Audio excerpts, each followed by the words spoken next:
Good afternoon, ladies and gentlemen. Thank you for coming and attending our presentation on Liberia. As potential business investors, we're both excited and happy to have you here with us today. In today's presentation, we'll go over a myriad of different topics and touch on some points on why you might like to bring your business to Liberia. My name is Grayson Harcourt. I'll touch on the culture of Liberia. To my left, I have Sarah Crick, who will talk about the economy. To her, we have Nida Siddiqui, who will talk about the market. Ali Martinez, who will talk about infrastructure. And finally, certainly not least, Brian Chacon, who will talk about business ownership. As a team, we represent a diverse group that has over 60 years of cumulative experience investing in sub-Saharan African countries. Before we begin our presentation today, I'd like to remind you to please silence your cell phones and hold all comments and questions until the end. Pleasantries aside, I'd like to begin our presentation by talking about culture. Again, like I said, my name is Grayson. I have invested in the westernmost countries of Africa for the last 15 years, and as such have become quite accustomed with the culture of Liberia.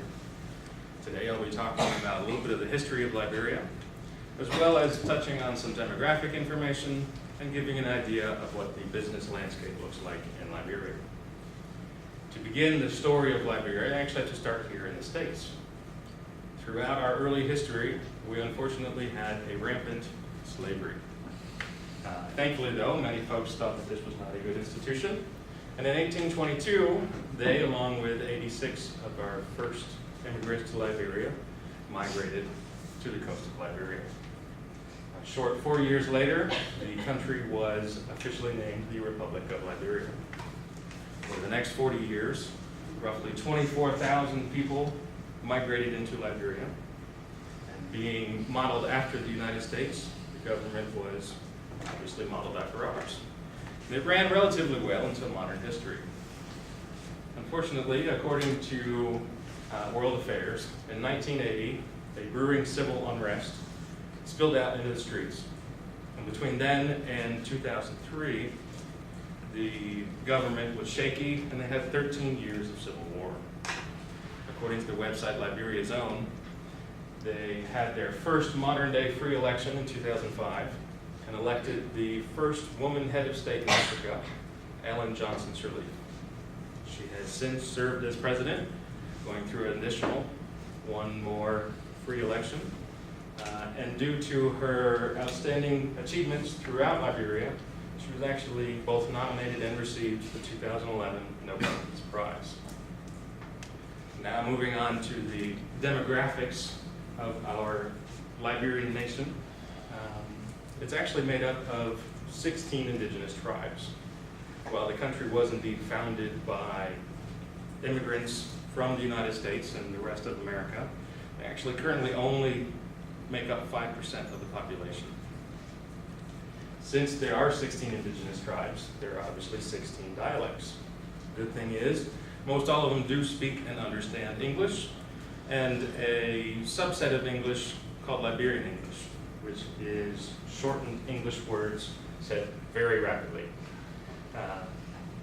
The national religion is actually Christian, and they make up 40% of the religious nation. And the next largest one is making up 20%, which is Muslims. The national pastime is football, or as we like to call soccer.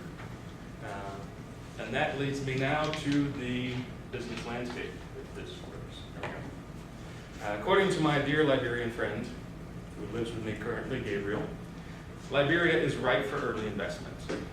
Ellen, as she is affectionately known by Liberians, has brought huge investment into education. And as you'll hear later, there's immense foreign investment coming in to help upgrade our infrastructure and recover from the Civil War. According to Gabriel, each Liberian has a great national pride and high work ethic, and they all have an immense desire to see Liberia succeed through this period of reconstruction and become a world player in the world market. The one slightly bad thing about Liberian culture is their definition of time. Much like our favorite Caribbean vacation places, the Liberians operate on their version of island time. So to conclude, and before I pass it off, My name again is Grayson. I talked a little bit about the history and the tumultuous events that led us to our current period of Reconstruction. I talked a little bit about the demographics of Liberia and gave an idea towards the business landscape. And with that, I'd like to now pass it off to Sarah, who will talk to you about the economy. Thank you, Grayson. As he said, my name is Sarah, and I'm an international economic expert who is here to talk to you a little bit about the Liberian economy. Today I'm going to cover their foreign aid dependency, their GDP and inflation rates, as well as a little bit about their single currency bill that's been proposed recently, or the de-dollarization bill. According to LiberiaTech.com, Liberia has had multiple currencies over the last 100 years due to colonial occupation in the 1800s. It wasn't until 1926, with the arrival of Firestone Tire and Rubber Company, who established a plant there and only paid their workers in US dollars, that the country formally accepted the US dollar and the Liberian dollar as their dual currencies. Now, due to the colonial war, the Liberian dollar depreciated at a rapid rate, and then the people tended to lean towards using the US dollar because of its stability. Actually, most of the country, 68.1% of the country uses the US dollar currently, and only 38.9% use the Liberian dollar. According to All Africa, there's been a bill proposed recently that would force Liberians to only use the Liberian dollar, and it would be outlawed to use the more stable US dollar. Senator Johnson, the politician responsible for proposing this bill, has stated that this would improve the stability of the Liberian economy and would help them have more control over their resources. If this bill were to pass, the instability of the Liberian dollar might make it a more risky investment. Moving on to foreign aid. Liberia has, in 2008, according to the UN Dispatch, had a budget of $80 million. This recent year, President Ellen Johnson passed a budget for $581 million. It's a significant increase. Now, a large majority of this, 771% of their government spending, comes from foreign aid. In addition, China has been one of their largest contributors to their growth. They actually have invested heavily in their natural resources, and they've helped out Liberia by helping to build their infrastructure up. In addition, the US and the EU have been the largest contributors of foreign aid. They've contributed hundreds of millions of dollars over the last decade. Now, one might think that it doesn't look like they're a very independent economy due to their dependence on foreign aid. The President Ellen Johnson, she made a statement recently that she feels that in the next decade, the country will be completely free from foreign aid and have an independent economy. Moving on to GDP and inflation rates, according to tradingeconomics.com, Liberia has less than 0.01% represents less than 0.01% of the world economy, while the US represents about 25% of the world economy. Also, with that being said, their GDP annual growth rates are actually pretty decent they average at and are currently at about 8%, which is actually much better than the US, who hasn't seen growth rate above 3.3% in the last 10 years. Lastly, inflation is not the best inflation rate. That also averages about 8%, while the US tends to average about 2%. So despite them having not a large portion of the world economy and also having higher than average inflation rates, their GDP annual growth rate does hold some promise. With that, I'd like to conclude. Today I told you a little bit about their dependency on foreign aid, the GDP and inflation rates, and I also covered the single currency bill that has been proposed, or the de-dollarization bill. With that, I will hand it off to Nida to tell you a little bit about Liberian market. Thank you, Sarah. Good afternoon. My name is Nida, and I am an international business market consultant and analyst. And today I will discuss with you a little bit about the market of Liberia, in specific major exports and imports, major industries in Liberia, as well as the market potential that Liberia possesses. So starting off with the major exports and imports. So due to the fact that Liberia has an underdeveloped industrial sector, most of the market and most of the exports are agriculturally based. So according to the CIA World Factbook, most of the exports include rubber, diamond, timber, iron, coffee, and other agricultural commodities such as cocoa and bananas. Leading to imports of Liberia. So Liberia is not yet an independently oil-producing nation, so primarily their imports consist of petroleum-based products. So cargo ships, refined petroleum, as well as heavy machinery. According to economywatch.com, Liberia has healthy relations with many Southeast Asian nations.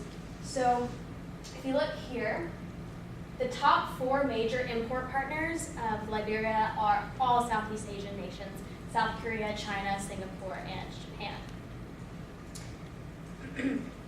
So a little bit about the major industries of Liberia.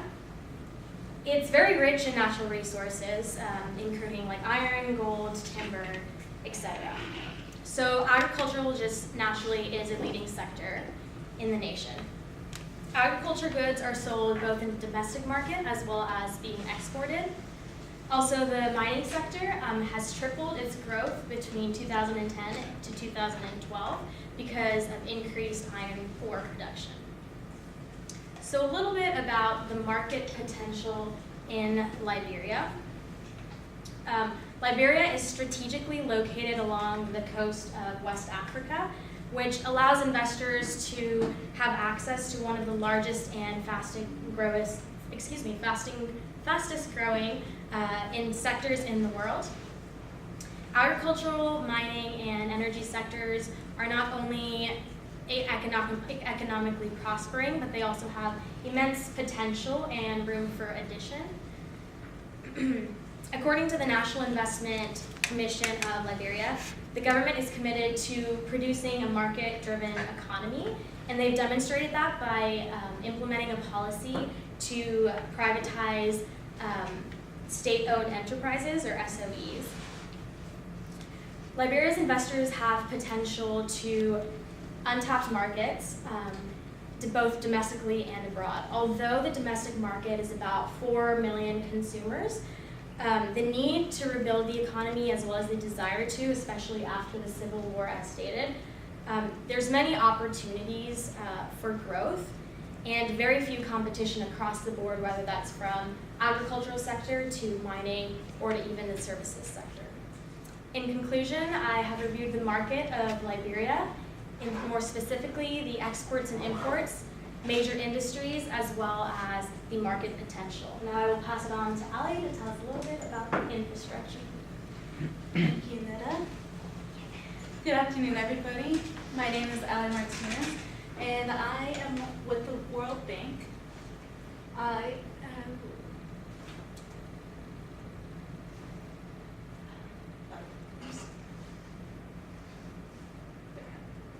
And I'm with the World Bank, and I'm actually part of the project called the Liberian Infrastructure Rehabilitation Project, which means that I'm here to discuss with you the infrastructure of Liberia.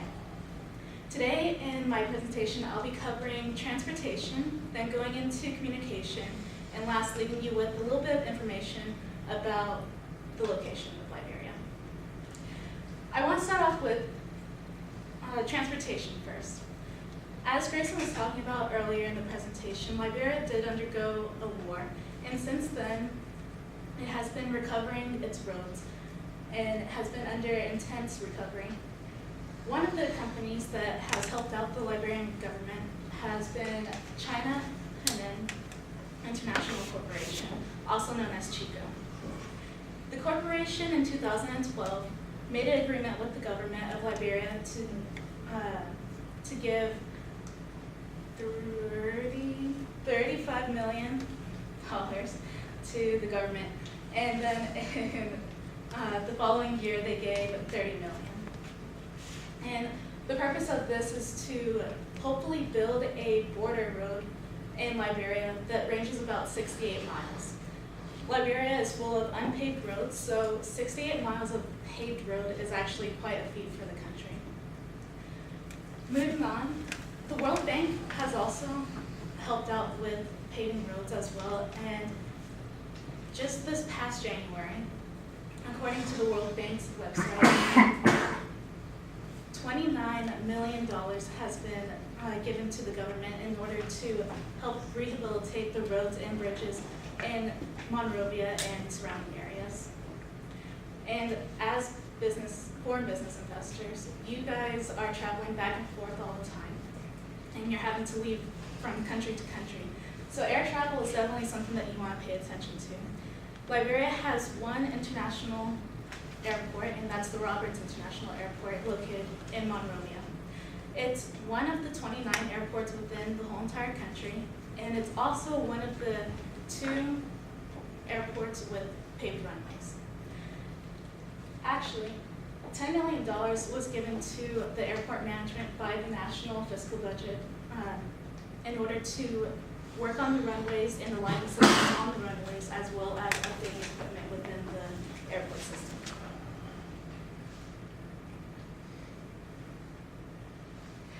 Now I want to move on to communication. Again, the war did a lot of damage to Liberia's infrastructure, and so fixed lines are very limited over there, and Liberians really rely on cell phone usage. And so cell phone usage is a big deal there. It extends across the whole entire country.